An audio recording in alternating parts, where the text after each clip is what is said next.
dyan si Kuya Robert. Oh, hindi na po yan aalis, Tatay Ram. Hindi ka na po niya paiyakin. Kala ko Di ba, Kuya Robert? Di ka na Kala ko, paiyakin. Kuya Robert, pupuntahan muna ako sa Tarlac. sabi ko kay tatay, naku, Hanapin sa Tarlac, baka hinahanap ka pa. Baka- Si John pala Yan, no? hinahanap niya. baka ako yata yung pinuntahan ni Kuya Robert. Sabi ko,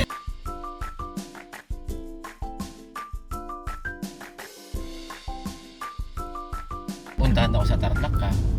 Eh, nung nag-live kayo, sabi ko, Ay, sabi ko, umuwi na pala saan si kaya Kuya siya Robert. nakakapunta? Sinama ko po siya sa live kasi yung iba baka kala nila prank.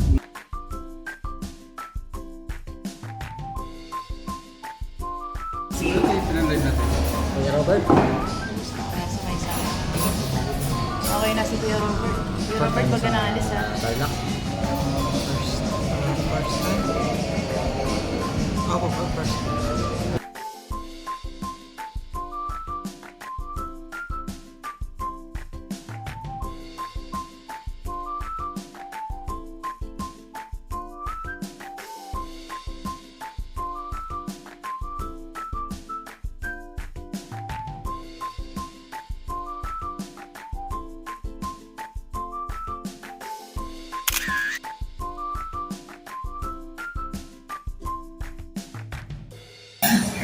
Kung may payo sa kanya, ayun, tuloy mo lang yung pagiging madasalin mo, dito lang sa pagpapamahal. Tuloy mo lang yung pagiging madasalin mo, tapos sumunod ka kay Tatay Ram. Kasi bukod sa si Tatay Ram na yung nangangalaga sa ngayon, sa iyo ngayon, siyempre kailangan gabayan ka niya sa tama. Hindi mo lang yun natin kang papahamak. Nung umalis ka, nag-alala kami. Totoo. Kay Tatay Ram, kahit nag-message ko ako kay Tatay Ram. Sabi ko, kung Marami po ako na natutunan. Marami po ako pagkakataon. sabi ko nga kay Ate Jen mo, kung malapit ka nga lang, kung malapit lang ang Pampanga, Oo nga.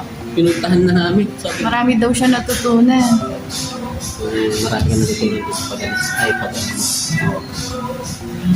Hindi ko po kaya mo. Tanggap ko na po. So, gusto ko po yung matutunan. Secret. Talaga po nga sa kung masahe. Oo nga. Buti nga, no, alam niyang puntahan. Natuto kami mag-commute. Ang layo yata nung nilakad Hindi eh. ko po yung pagka nag-commute ka, iba yung sumakay sa kotse. Parang Sa bagay, Oo. kahit nga ako pag nagko-commute ako marami akong nakikita mga iba-iba pang daan. Mas natututo ako pag nagko-commute. kasi yung ginabayaran pag nakakotse sila yung pag-ilim sa kotse sa Si Kuya Robert na matipid. Siya na ang pinakamatipid. iba yung sumakay ka sa nakikita ka naman na nag-commute ka lang kasi low class lang yun low class. Ako nga Kuya Robert, sa maniwala kasi hindi. Naging motor na ako. Nakita mo yung nakapark doon na motor Kuya Martin? Yung kotse ko, di ba? Tapos may motor doon tayo. Nakita niyo ba? Yun ang inuuwi ko po sa amin. Pag aalis lang kami na dyan, hinatid kasi sa hospital. Yung kotse na gamitin. Tapos Para tipid. pagbalik ko doon sa pharmacy po, kotse nakatambay na lang doon. Tapos yung motor, yun yung ginagamit ko pag ganito. Sabi na siya, makagaling yung man. Pinapasok ko siya doon sa isang parking doon sa tapat na mayroon siyang po. Sinanggat mo talaga. Walang taxi. Dali. Talagang ituro ng ibabang sakit. Napansin ko kasi kay Kuya Robert, yung ano mo, ay yung intention mo sa yung priority mo sa pagtitipid palaging nandun. Gusto niya, Concerned siya sa lahat. concerned siya. Gusto niya, ito lang yung mga gastos. Gusto niya, ito lang yung kailangan ko. Yung ganun siya. Siyempre po kung may sarili buhay Ano ka, Tapos isipin niya, walang perfect na tao. So, kahit na, ayun nga yung sinabi sa akin walang pati ka na stress. doon ako pinaka-nakakasal. Nung nandun pa ako sa Mason Miguel, parang hindi kakayo na sa presensya. Pero hindi ko siya magamit. Hindi ko siya magamit.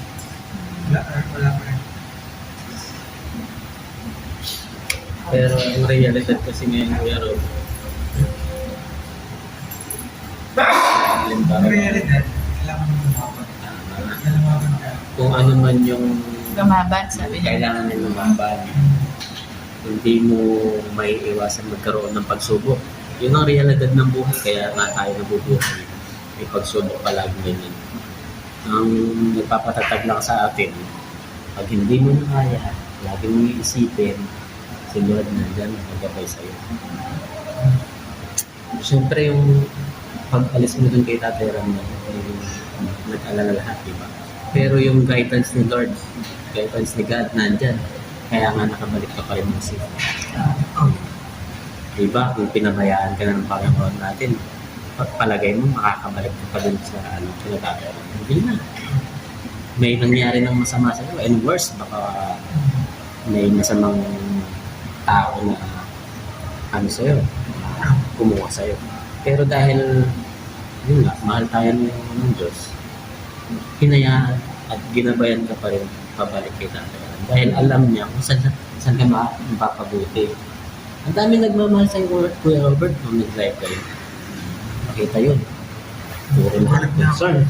Nagulat pala siya. Napunta ako sa Tekram House. Ang dami nag-alala sa'yo. Nagulat ako sa sa YouTube. Iba yung setup ng Yung setup ng language. Yung English. Iba yung setup ng pag nag-vlog. Okay. Hindi katulad pag nanonood ka lang sa television. I see. Okay. Kasi yung iba kasi yung video upload lang saka sa live. Ay, makikita mo talaga dun yung comments. Makikita mo yung mga taong talagang rin sa'yo, concerned rin sa'yo. Mapati sa'yo, kumusta ka. Halimbawa, sila, nagkamali sila sa pagpili ng subscriber. Hindi ko alam yung mararamdaman. Marami natutunan si Kuya Robert. Sa Anong mga natutunan mo, Kuya Robert? Nakaranas na ako sa kanila nung nagdala sila ng yung mga Pink Panther na wafer, mga coated biscuit na wagon wheels. Oo, gusto mo yan? Yung mga yung parang personalized na biscuits. Gusto mo yun, Kuya Robert? Sarap kasi ng mas makaramdam. Mahilig ka pa rin sa tsokolate, no? Kanina kasi bumili Sa sa mga mga sweets. parang M&M's or bumili sa kanila. Pero mahilig pa rin sa tsokolate si Kuya Rob. Kuya Robert, sa wakas nakapunta ka dito sa Tarlac. Oo.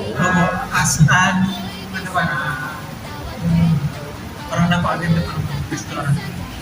Dito, nagustuhan mo? Ganda ng paintings, no? Thank you, Kuya Robert, Thank you. Bye-bye na kayo. Bye-bye po. Bye-bye. God bless sa inyo. Mag-iingat po kayo lang. I love you with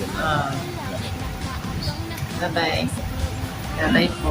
Ayan po si Thank Tatay. you, Ate Jen. Ate Jen, Kuya Jen. Tekram Vlog International. Experience ka. Thank you po. Positive ako na. Kwentuhan pa sila. Siya. Ayan. Ayan. Gano'n pa lang po. Thank you po. Tatay Ram, thank you po sa treat niyo po. Grabe, It's my pleasure. Thank you po, Maliit Tay. na bagay.